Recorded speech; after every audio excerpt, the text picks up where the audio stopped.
Hello, what's up mga kababayan? Ayan, magandang umaga po. Ayan. So habang nag-scroll tayo dito ngayon sa mundo ng social media, may nakita tayo na isang post na shinare po ng isa pong kaibigan natin. At gusto ko po i-share sa inyo. Ah, Gusto kong panoorin nyo guys at saka gusto ko na magbigay din kayo ng komento.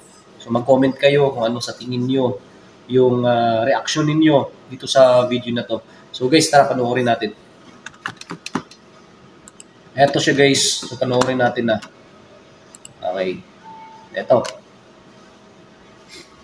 Okay. Paano hindi sasabihin ng mga tao na ito talagang si Sara Duterte Diba? ay may sayad. May So, sayad yung talaga BP sa Sara daw ulo. natin, meron daw sayad. Lahat ng ginagawa niya nito mga nakakarang araw, lalo nagpapatindi sa paniniwala ng mga tao na itong vice president na ito Ayun. ay isang Baliw daw na baliw. vice Baliw na vice president. Ano na naman Kasi ang may sinasabi nag-viral niya? na Dito sa ano eh. nag-viral May na nag-viral video ni kasi Pulong guys na Duterte. video ni Pulong Duterte. Si PBBM na naman ang sinisisi.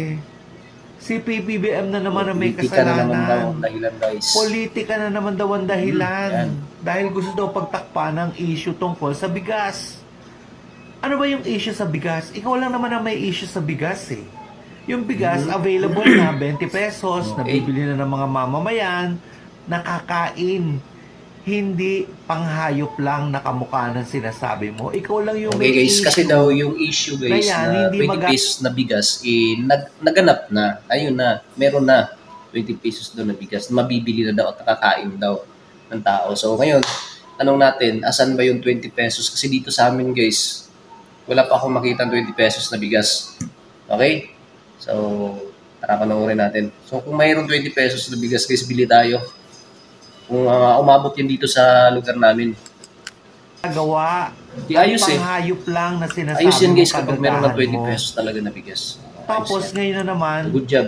Kung meron. ito, may ginawang kasalanan si Pulong na biso ng mga taong bayan. Okay? Tapos si PBBM na naman na may kasalanan. Eh ikaw ba Sara Duterte, may kahit konti pang utak na natitira? Ba't ganyan ang takbo ng utak mo? Napakadali mo lang ginagamit ang dahilan na pinupolitika ka. Samantalang Okay. wala namang Kasi kinalaman si mayroong PBBM nag-viral sa na video si pagpapakuha Pulong, ni guys. Pulong ng babae dyan sa Bugaw. At nang hindi nagkabayaran ng Kasi sapat, nadimanda. nag-away-away kaya inaambaan Nadimanda niya yan, ng guys. saksak. O ngayon na dinimanda siya, si PBBM ang may kasalanan. Nasaan dyan? Paliwanag mo nga sa amin. Yan nga, yung Can you sinabi ko, explain to nadimanda us nga as if guys. we're in grade 2 kung nasaan sa bahagi ng nangyari na yan ang pamumulitika? Gagawa-gawa kayo ng mga kasalanan pag nabisto kayo, maninisi kayo ng ibang tao, hindi nyo asisihin yung mga sarili nyo. Grabe. Hindi nyo mapigil ang kakatihan Comment mga kayo dyan kamay sa baba, guys, pagnanakaw kung pondo ng ano sa taong tingin bayan. ninyo. Hindi mapigil ni Pulong ang kalibugan niya. Kayo, yung mga sarili nyo, sisihin nyo. Hindi mapigilan din ng tatay mo yung kayabangan niya sa pagsasabi na kayang-kaya niyang magpagurgur ng kahit ilang tao pa nung panahon ng war on drugs niya. Ayun. Mga sarili nyo, So, mga grabe sisihin talaga. nyo, wag ibang tao. Kayo Sobrang gumagawa dami ng talaga mga nagalit dun sa war on ikinakasira drugs, nyo guys. sa harap ng Naganap yung publiko. mga nakaraang administrasyon. Tapos maninisi kayo ng ibang Comment tao. talaga Mga dyan sa sila baba, talaga guys. ulo na itong pamilya na to eh. Kung ano yung komento ninyo, ano yung opinion ninyo guys.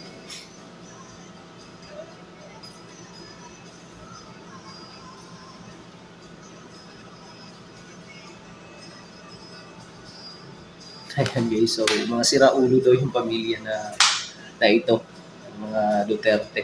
Yun yung sabi niya.